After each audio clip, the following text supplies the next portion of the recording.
হয় আৰু কেবিনেটত কেইবাটাও গুৰুত্বপূৰ্ণ সিদ্ধান্ত গ্ৰহণ কৰা হয়। আগন্তুক অসম বিধানসভাৰ অধিৱেশনৰ লগত সংগতি ৰাখি কেইবাখনো নতুন আইন আজি কেবিনেটে অনুমোদন দিয়ে। আমাৰ অসমত এখন আইন আছে, Assam agricultural land Regulation of Reclassification and Transfer for Non-Agricultural Purpose. এই অনুসৰি কৃষি মাটি আমি নন এগ্ৰিকালচাৰেল পাৰপাছলৈকে যদি ৰূপান্তৰ কৰোঁ তেতিয়াহ'লে জিলা আয়ুক্তৰ অনুমতি নিশ্চিতভাৱে ল'ব লাগে। আজি কেবিনেটে এটা এমেণ্ডমেণ্ট আনিছে যে এজন ব্যক্তিয়ে যদি নিজৰ কৃষি মাটিত ক্ষুদ্ৰ উদ্যোগ স্থাপন কৰিব খোজে, ক্ষুদ্ৰ বা খাদী উদ্যোগ বা ক্ষুদ্ৰ উদ্যোগ স্থাপন কৰিব খোজে, তেতিয়াহ'লে অনুমতি তাৰ বাবে স্বয়ংক্ৰিয় হ'ব। পৰ্টেলত গৈ তেওঁলোকে স্বয়ংক্ৰিয়ভাৱে অনুমতি ল'ব পাৰিব। তেনেকৈ নিজৰ এগ্ৰিকালচাৰেল মাটিত যদি ছ'লাৰ পেনেল লগাব খোজে তেতিয়াহ'লেও তাত জিলা আয়ুক্তৰ অনুমতিৰ পৰিৱৰ্তে পৰ্টেলত গৈ স্বয়ংক্ৰিয়ভাৱে অনুমতি ল'ব পাৰিব। বেচিকেলি এটা শব্দত ক'ব গ'লে যে এতিয়াৰ পৰা ক্ষুদ্ৰ আৰু খাদী উদ্যোগ স্থাপন কৰাৰ কাৰণে আৰু ছ'লাৰ পেনেল স্থাপন কৰিবৰ বাবে কৃষি মাটি পৰিৱৰ্তন কৰাটো অট'মেটিক হ'ব। তাত জিলা আয়ুক্তৰ অনুমতিৰ প্ৰয়োজন নাথাকিব। আজি কেবিনেটে এই আইনখন বিধানসভাত আনিবৰ বাবে অনুমতি প্ৰদান কৰে। দ্বিতীয়তে, অসমত প্ৰাইভেট বিশ্ববিদ্যালয় কৰিলে এটা লিমিটেশ্যন আছিলে যে কিমান মাটি লাগিব, কিমান এণ্ডাওমেণ্ট ফাণ্ড লাগিব। আজি আমি ইয়াৰ আগতে এখন প্ৰাইভেট বিশ্ববিদ্যালয় কৰিব বিচাৰিলে গাঁও অঞ্চলত 60 বিঘা মাটিৰ প্ৰয়োজন আছিলে। কেবিনেটে আজি তাক 35 বিঘালৈ কমাই লৈ আহে যাতে বেছিকৈ বেছি আমাৰ ইয়াত বিশ্ববিদ্যালয় স্থাপন হ'ব পাৰে। দ্বিতীয়তে, টাউন এৰিয়াত গুৱাহাটী বা যোৰহাট ডিব্ৰুগড়ত যদি কোনোবাই প্ৰাইভেট বিশ্ববিদ্যালয় কৰিব খোজে, সি মাটিৰ প্ৰয়োজনীয়তা আগতে 10 বিঘা 30 বিঘা আছিলে, এতিয়া 7 একৰ মানে 21 বিঘালৈকে আমি কমাই লৈ আহোঁ যাতে অসমত এনেকুৱা ধৰণৰ বিশ্ববিদ্যালয় স্থাপন কৰাত অসুবিধা নহয়গৈ। গাঁও এৰিয়াত 60 বিঘাৰ পৰা 30 বিঘালৈ, টাউন এৰিয়াত 30 বিঘাৰ পৰা 21 বিঘালৈ ব্যক্তিগত বিশ্ববিদ্যালয় স্থাপনৰ বাবে মাটিৰ প্ৰয়োজনীয়তা আজি কেবিনেটে কমাই আনে আৰু এই সংক্ৰান্ততো আসাম প্ৰাইভেট ইউনিভাৰ্চিটি সংশোধন বিধেয়ক বিধানসভাত উপস্থাপন কৰা হ'ব। তেনেকৈ প্ৰাইভেট স্কুল স্থাপনৰ ক্ষেত্ৰতো আগতে যিখিনি মাটিৰ প্ৰয়োজনীয়তা আছিলে, আগতে আছিলে যে নগৰ অঞ্চলত 2 বিঘা আৰু গাঁও অঞ্চলত 6 বিঘা। এতিয়া আমি LP আৰু ছেকেণ্ডাৰী বিদ্যালয় স্থাপনৰ বাবে আৰবান এৰিয়াত আমি 2 বিঘাৰ জেগাত 1 বিঘালৈকে কমাই আনো। গাঁও এৰিয়াত আমি 6 বিঘাৰ জেগাত 3 বিঘালৈকে আমি কমাই আনো। কিন্তু ইয়াত কেইটামান কণ্ডিশ্যন থাকিব যে বাউণ্ডৰী ৱাল লাগিবই, লেডিজ টয়লেট বা গাৰ্লছৰ বাবে টয়লেট লাগিবই, ড্ৰিংকিং ৱাটাৰৰ ফেচিলিটি লাগিবই আৰু স্কুলখনত ডিজাষ্টাৰ মিটিগেশ্যন, ডিজেবল ফ্ৰেণ্ডলি, দিব্যাংগসকলে যাতে স্কুলখন ব্যৱহাৰ কৰিব পাৰে তাৰ কাৰণে ফেচিলিটি আৰু ডিজাষ্টাৰ প্ৰুফ হ'ব লাগিব। আমি যদিও মাটিৰ ৰিকুৱাৰমেণ্টটো কমাই আনিছোঁ কিন্তু ছেফটি মেজাৰ আমি বেছি দিছোঁ যাতে বাউণ্ডৰী ৱালৰ পৰা আদি কৰি গাৰ্লছ টয়লেটৰ পৰা গোটেইখিনি ব্যৱস্থা থাকিব পাৰে। প্ৰাইভেট ইউনিভাৰ্চিটি আৰু প্ৰাইভেট বিদ্যালয় এই দুইখনৰ ক্ষেত্ৰত আজি আমাৰ মাটিৰ যিটো প্ৰয়োজনীয়তা আছিল আগতকৈ আমি কমাই লৈ আহিছোঁ আৰু এইখনো বিধেয়ক সদনত উপস্থাপন কৰা হ'ব। আছাম টি কৰ্পোৰেশ্যন লিমিটেডৰ যিসকল এক্সিকিউটিভ আছিলে, শ্ৰমিক নহয়, এক্সিকিউটিভসকলে VRS ল'বৰ কাৰণে বিচাৰিছিলে। আজি আমাৰ কেবিনেটে 9,75,00,000 টকা মঞ্জুৰ কৰে আছাম টি কৰ্পোৰেশ্যনৰ এক্সিকিউটিভসকলৰ VRS, শ্ৰমিকৰ নহয়, অকল এক্সিকিউটিভ মেনেজাৰ, এছিষ্টেণ্ট মেনেজাৰসকলৰ VRSৰ বাবে। আমাৰ ফেয়াৰ প্ৰাইচ শ্বপৰ ৰেজিষ্ট্ৰেশ্যনৰ সময় 30 জুনলৈকে আছিল নৱীকৰণৰ সময়। ফেয়াৰ প্ৰাইচ শ্বপসমূহৰ নৱীকৰণৰ সময় 31 ডিচেম্বৰলৈকে বঢ়াই দিয়া হয়। আজি আমাৰ কেবিনেটে অসমৰ হোমষ্টেসমূহৰ ৰেজিষ্ট্ৰেশ্যনৰ কাৰণে এখন বিধি অনুমোদন কৰে। ইয়াৰ ফলত আমাৰ হোমষ্টেসকলে এটা নিৰ্দিষ্ট পৰ্টেলত গৈ ৰেজিষ্টাৰ কৰিব পাৰিব আৰু প্ৰত্যেক 3 বছৰৰ মূৰে মূৰে তেওঁলোকে অট'মেটিক ৰিনিউৱেল কৰিব পাৰিব। আগতে হোমষ্টে মানে 6টা ৰুম থাকিব লাগিছিল, এতিয়া আমি হোমষ্টেত 8টালৈকে ৰুম আমি বঢ়াই দিছোঁ আৰু তেওঁলোকৰ পঞ্জীয়নটো অনলাইন অট'মেটিক হ'ব পৰাকৈ আমি সুবিধা কৰি দিছোঁ। ইয়াৰ পিছত আমি বাজেটৰ পিছত হোমষ্টেসকলক বা হোমষ্টে যোনে কৰিব খোজে খুব জেনুইনলি, তেওঁলোকক আমি অনুপ্ৰেৰণা দিবলৈ এখন পলিচি আনিবৰ বাবেও, ফাইনেন্সিয়েল অনুপ্ৰেৰণা দিবলৈ এখন পলিচি অনাৰ বাবেও আমি আজি কেবিনেটত আমি অনুমোদন দিছোঁ। নিশ্চিতভাৱে আমাৰ বাজেটত সেই বিষয়ে উল্লেখ কৰা হ'ব। আজি কেবিনেটত আমি বিশেষকৈ এইকেইটা ডিচিশ্যন লৈছোঁ। 4 তাৰিখে আমাৰ আকৌ কেবিনেট বৈঠক হ'ব বিধানসভাৰ প্ৰাক মুহূৰ্তত, আৰু বিধানসভাৰ লগত সংগতি ৰাখি আৰু কেইবাখনো বিল আমি সদনত আনিম। তাৰ বিষয়ে আমাৰ অহা 4 তাৰিখৰ কেবিনেটত আকৌ আলোচনা হ'ব।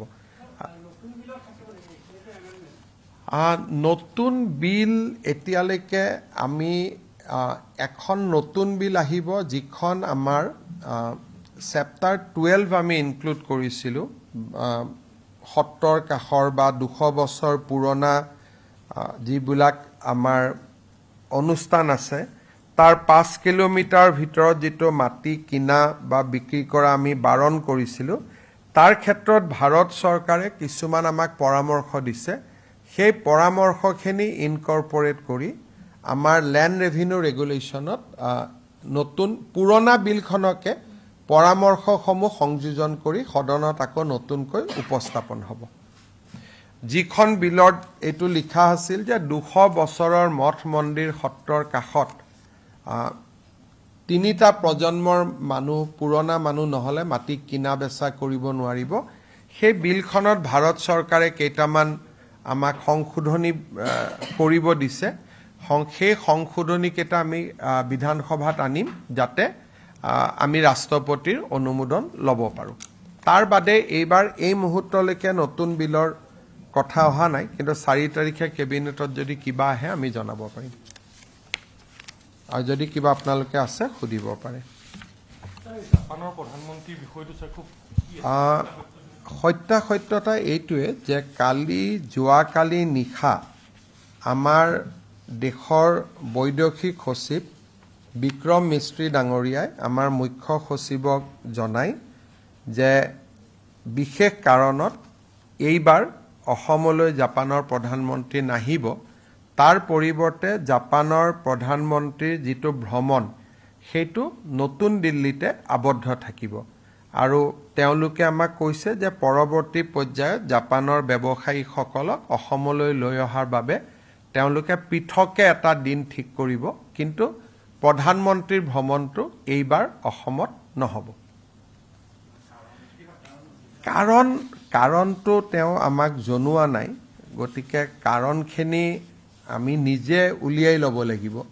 যিহেতু তেওঁলোকক কাৰণ সোধাটো প্ৰটোকলত নপৰে, যে যিহেতু ইয়াত জাপানৰ কথা জড়িত আছে, ভাৰতৰ কথা জড়িত আছে, তেওঁলোকক আমি কাৰণ নিশ্চিতভাৱে সুধিব নোৱাৰোঁ।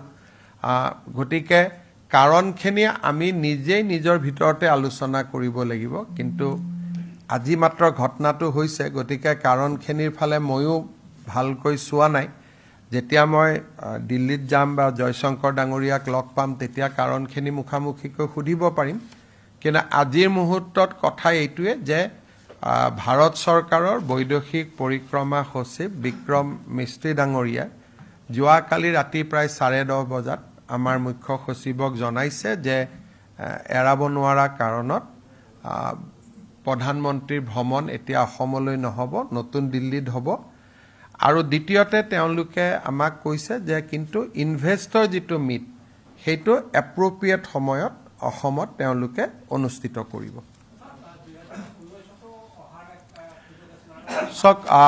এইটো আমাৰ বাবে নিশ্চিতভাৱে দুৰ্ভাগ্যৰ কথা যে 2019তো আমি প্ৰস্তুতি চলাই আমাৰ হাতৰ পৰা আমি আনিব নোৱাৰিলো এইবাৰো আপোনালোকে জানে যে যোৱা এমাহ ধৰি জাপানীজ এম্বেছিৰ বিষয়াসকলে অসমতে আছিলে আৰু যোৱা এমাহ ধৰি তেওঁলোকে টনকৈ অসমত বা গুৱাহাটীত তেওঁলোকে ঘূৰি আছিলে গতিকে গুৱাহাটী বা অসম তেওঁলোকে চাইছিলেও আনকি হোটেলৰ ৰুম পৰ্যন্তও তেওঁলোকে ৰেডি কৰিছিলে কি খাব কি নাখাব ইমানখিনিলৈকে তেওঁলোকে ডিটেইলছো কৰিছিলে কিন্তু যোৱাকালি ৰাতি খবৰটো আহে আৰু সুধিবৰ কাৰণে এইটো খুব ভাল নালাগে যে কিয় নাহিলে কি কথা সোধাৰ পৰিৱেশটো নাথাকে গতিকে লাহে লাহে যেতিয়া মই দিল্লীলৈকে যাম গলে বৈদেশিক মন্ত্ৰী ডাঙৰীয়াক লগ পাম তেতিয়া সুধিব পাৰিম যে কাৰণটো কি বাকি কাৰণখিনি আমি নিজেও এছেছমেন্ট কৰিব পাৰো বা আমি কাৰণখিনি নিজৰ ভিতৰতো আমি কথা পাতিব পাৰো যে এটা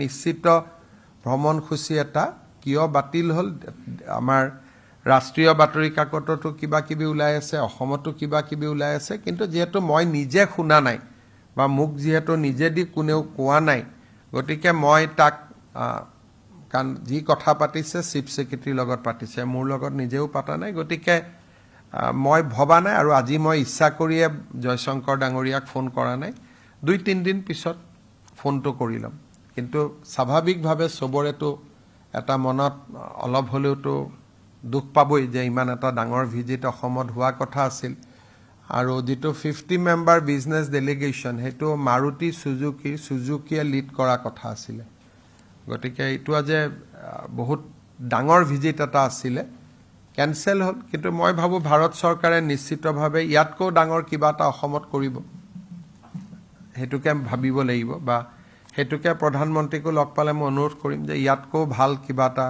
অসমত যাতে কৰে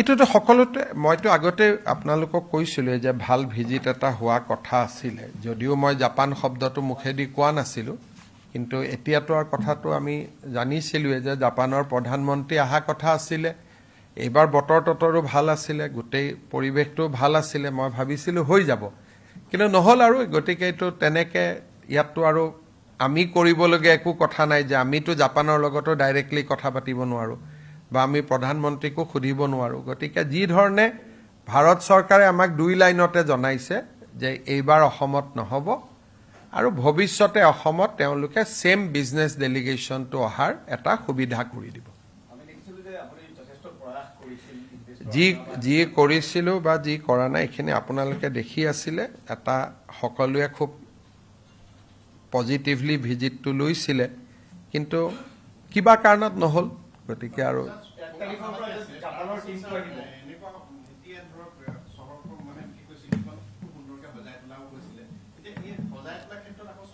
সজাই তোলাখিনি সাজি থাকিব কিন্তু অতিথি এজন আহিলে যিমান সজাব পৰাব লাগে সেইখিনি আমি যদি কোনো অতিথি অহা নাই কিন্তু জাকজমক লাইট লগাই ৰাখো এটোতো মানুহেও বেয়া পাব নহয় গতিকে যিখিনি কাম চলি আছে সেইখিনি চলি থাকিব কিন্তু যিখিনি কাম অতিথিজনৰ কাৰণে কৰা হৈছিল সেইখিনি কাম ডেফিনেটলি নচলে কাৰণ কিছুমান কাম ঘৰত অতিথি এজন আহিলে আপুনি নতুন কাপোৰ কিনে নতুন বেড কভাৰ লয় নতুন পৰ্দা লগায় কিন্তু সদায় থকা মানুহৰ কাৰণেতো এখিনি নকৰে গতিকে যিমানটো চৰকাৰৰ ধনৰ অপব্যৱহাৰ নোহোৱাকৈ মই গুৱাহাটীখন ধুনীয়া কৰিম মানে কি কোনোবা এটা বিভাগৰ টকা কাটিয়েটো কৰিব লাগিব এতিয়া অতিথিজন আহিলে বিভাগটোৱে কাটিব টকাটো দিব, কিন্তু অতিথিজন নাহিলে কিয় কাটিব টকা দিব?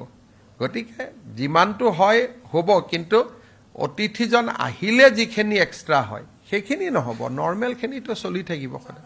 তাৰ মাজত এটা ভাল খবৰ পাব পাৰে নেকি? কাৰণ আপুনি ৰাষ্ট্ৰীয় সংবাদ মাধ্যমৰ এটা কনক্লেভত উল্লেখ কৰিছে যে দ্বিতীয়টো ছেমিকণ্ডাক্টৰ যিখিনি মই মিটিঙততো মই কথাখিনি কৈছোৱেই, ইংৰাজীত আছে, আপোনালোকে কাটি সেইটো লগাই দিয়ক। তাৰ ওপৰত আৰু মই কি ক'ম? যোৱা সপ্তাহত দুটা ভাল খবৰ আছিলে, যে এটা ইউৰোপিয়ান ইউনিয়নে অসমৰ ওপৰত থকা ট্ৰেভেল এডভাইজাৰী ২৭খন দেশৰ, যি 1979 চনত ইম্প'জ হৈছিলে, তাক তেওঁলোকে প্ৰত্যাহাৰ কৰিছে। আৰু ইউৰোপৰ মানুহৰ কাজিৰঙাৰ লগত তেওঁলোকৰ আকৰ্ষণো বহুত, বা অসমৰ টি গাৰ্ডেনৰ প্ৰতিও আকৰ্ষণ বহুত। গতিকে মই নেক্সট 3 ইয়াৰ্ছত ইউৰোপৰ টুৰিষ্ট অসমত বাঢ়িব বুলি মই আশা কৰোঁ। বিশেষকৈ জাপান আৰু অষ্ট্ৰেলিয়াই এই ট্ৰেভেল এডভাইজাৰী উইথড্ৰ কৰাৰ পিছত এইবাৰ ইউৰোপিয়ান ইউনিয়নেও ট্ৰেভেল এডভাইজাৰী উইথড্ৰ কৰাটো ডেফিনেটলি অসমৰ পৰ্যটন খণ্ডৰ বাবে এটা পজিটিভ নিউজ। এতিয়া ট্ৰেভেল এডভাইজাৰী থকা মাত্ৰ দুখনে ৰাষ্ট্ৰ থাকি গ'ল, সেইটো হ'ল আমেৰিকা আৰু কানাডা। গতিকে এতিয়া আমি নেক্সট ষ্টেজত আমেৰিকা আৰু কানাডাৰ সৈতেও কাম কৰিম, যাতে এই দুইখন ৰাষ্ট্ৰইও ট্ৰেভেল এডভাইজাৰী উইথড্ৰ কৰে। আৰু তেওঁলোকেও যদি ট্ৰেভেল এডভাইজাৰী উইথড্ৰ কৰে, মই ভাবোঁ টুৰিজিমে যথেষ্ট এটা বুষ্ট পাব। ছেকেণ্ড, আমাৰ এয়াৰ ইণ্ডিয়াই বা ইণ্ডিয়ান এয়াৰ ইণ্ডিয়া এক্সপ্ৰেছে দুখন নতুনকৈ ফ্লাইট চলাব, এখন গুৱাহাটীৰ পৰা ডুবাই আৰু এখন গুৱাহাটীৰ পৰা আবুধাবি। ড্ৰুক এয়াৰৱেজে অলৰেডি গুৱাহাটীৰ পৰা ছিংগাপুৰ, গুৱাহাটীৰ পৰা বেংকক চলাই আছে। আৰু 2 এদিনতে আমি আৰু কাৰোবাৰ লগত কথা পাতিছোঁ, যাতে ভিয়েটনামলৈকেও এখন ফ্লাইট অসমৰ পৰা চলিব পাৰে। এই গোটেইখিনি কানেক্টেড যদি হৈ থাকে বা পেচেঞ্জাৰ পায়, পেচেঞ্জাৰ নাপালে ডেফিনেটলি আকৌ বন্ধ হৈ যাব, কিন্তু যদি পেচেঞ্জাৰ পায় তেতিয়াহ'লে আমাৰ গুৱাহাটীখনক এটা আমি ইণ্টাৰনেশ্যনেল কানেক্টিভিটি দিব পাৰিম। দ্বিতীয়তে কথা, যে গুৱাহাটীৰ পৰা যদি ডুবাইলৈকে যায়, ডুবাইৰ পৰা আমেৰিকা ইংলেণ্ডলৈকে যোৱা যিটো কানেক্টিং ফেচিলিটি, সেইটোও যদি আমি ইয়াতে বুক কৰিব পাৰোঁ, যে গুৱাহাটীত টিকেটটো কৰিলে অকল ডুবাই নহয়, ডুবাইৰ পৰা আমেৰিকালৈকেও যাব পাৰে, তেতিয়াহ'লে আমাৰ ইয়াত পেচেঞ্জাৰ আৰু বাঢ়িব। আৰু যোৱা কেইটামান দিনত আমি বিদেশত যোৱা আমাৰ চৰকাৰী কৰ্মচাৰীসকলক বাধা দি থৈছিলোঁ। এতিয়া যিহেতু আমাৰ ৱেষ্ট এছিয়াৰ যুদ্ধ শেষ হোৱাৰ পথত আগবাঢ়িছে, 2 এদিনতে আমি সেই এডভাইজাৰীখনো উইথড্ৰ কৰিব পাৰিম। আৰু মই ভাবোঁ যে লাহে লাহে গুৱাহাটীক এটা আন্তৰ্জাতিক ডেষ্টিনেশ্যনসমূহৰ সৈতে আমি সংযোগ কৰি গৈ থাকিব পাৰিম। এতিয়া আমাৰ নেক্সট আমি কথা পাতি আছোঁ ভিয়েটনামক গুৱাহাটীৰ পৰা সংযোজিত কৰাৰ বাবে।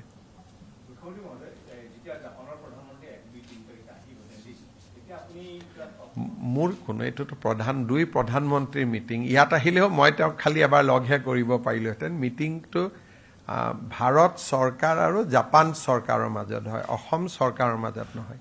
কিন্তু ডেফিনেটলি ইনভেষ্টমেণ্ট মিটিংখনত আমাৰ ৰোলটো বেছি হ'লহেঁতেন, কিন্তু ইনভেষ্টমেণ্ট মিটিংখন পৰৱৰ্তী সময়তো হ'ব, সেইখন কেনচেল নহ'ব, টাইমটো চেঞ্জ হ'ব। কিন্তু ভাৰত চৰকাৰে আমাক কৈছে যে আমি ইনভেষ্টৰ মিটিংখন গুৱাহাটীত আমি কৰোৱাম বুলি।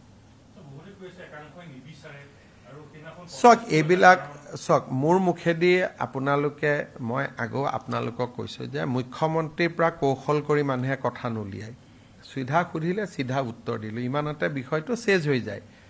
মই কৈছোঁ যে ঘটনাখিনি গোটেই আমাৰ সন্মুখত আছে, কোনোবাই ক'ব এইটো কাৰণে নহ'ল, কোনোবাই ক'ব এইটো কাৰণে নহ'ল। এই গোটেই কথাখিনি মই আপোনালোকক ক'ব পাৰিম যিদিনাখন মই জয়শংকৰ ডাঙৰীয়াৰ লগত ডিৰেক্টলি কথা পাতিব পাৰোঁ। যেতিয়ালৈকে কথা নাপাতোঁ মুখ্যমন্ত্ৰী এজনে আনভেৰিফাইড কথা কোৱাটো উচিত নহয়। কিন্তু কি হয় গুৱাহাটীত, কি নহয়, বা অসমত কি হয় কি নহয়, ডেফিনেটলি আমাৰতো সন্মুখতে আছে এইবিলাক। আমিতো চকুৰ সন্মুখতে থাকে গতিকে সেইখিনিতো আমি নিজেও কিছুমান বস্তু কনক্লুজন ড্ৰ কৰিব পাৰোঁ কিন্তু মোৰ মুখেদি অফিচিয়েল তেতিয়াহে ওলাব যেতিয়া মোক বৈদেশিক পৰিক্ৰমা মন্ত্ৰীগৰাকীয়ে কয় নহ'লে আজি মই কম কালি যদি তেওঁলোকে কৈ দিয়ে যে কথাটো এইটো নাছিল গতিকে মই শুনা কথা ক'ব নাপায় মই ফাৰ্ষ্ট পাৰ্চনত জানি বুজিহে কথাখিনি ক'ব লাগে মোৰ সেইটোৱে দায়িত্ব কিন্তু এইটো মই কনফাৰ্ম কৰিছোঁ যে য়েছ visit has been cancel for Assam ভাৰতত আহিব দিল্লীত আহিব আৰু তেওঁ দিল্লীৰ পৰা যাবগৈ কিন্তু গুৱাহাটী যিটো অহাৰ কথা আছিলে সেইটো এইবাৰ নহ'বগৈ হ'ব আৰু এটা প্ৰশ্ন যোৱাকালি ইটানগৰ অৰুণাচলৰ নাহৰলগুণত এজন অসমৰ ব্যৱসায়ী বা ধুৰন্ধৰ বুলিয়ে পৰিচিত ঋষিৰাজ বৰগোহাঁই তেওঁ গ্ৰেপ্তাৰ কৰিছে মুখ্যমন্ত্ৰী এইটো পৰ্যায়ত কমেণ্ট নিদিয়ে নহয় তাৰ প্ৰশ্নটো এইটো হ'ল তাত 5টা মোবাইলৰ ভিতৰত এছপিয়ে মই এইটোকে কৈছোঁ যে যিবিলাক প্ৰশ্নৰ উত্তৰ পুলিচ আয়ুক্তই দিব পাৰে বা ডিজিপিয়ে দিব পাৰে মই তেনেকুৱা ব্যক্তিৰ বিষয়ে মই কেনেকৈ অৰুণাচলৰ পৰা খবৰ ল'ম তাৰমানে আপোনাৰ নম্বৰ এটা ক্লোন কৰি আপোনাৰ ভইচ পাই যি হওক সেইখিনিও পুলিচে চাব কিন্তু মই যদি এইবিলাকৰ বিষয়ে পাৰ্চনেল ইণ্টাৰেষ্ট লওঁ তেতিয়াহ'লে তাৰ মিনিংটো বেলেগ হয় সেইকাৰণে আপোনালোকে এই প্ৰশ্নটো ডিজিপিক সুধিলে ডিজিপিক ক'ব যে মুখ্যমন্ত্ৰী নম্বৰো তেওঁ ক্লোন কৰিছিল আপোনালোকে কি ভাবিছে ডিজিপিয়ে উত্তৰটো দি দিব কিন্তু অপৰাধীৰ ওপৰত মই উত্তৰ দি থকাটো বহুত ঠিক নহয় কিন্তু ডেফিনেটলি পুলিচক আপোনালোকে সুধিলে পুলিচে গোটেই কথাখিনি কৈ দিব হ'ব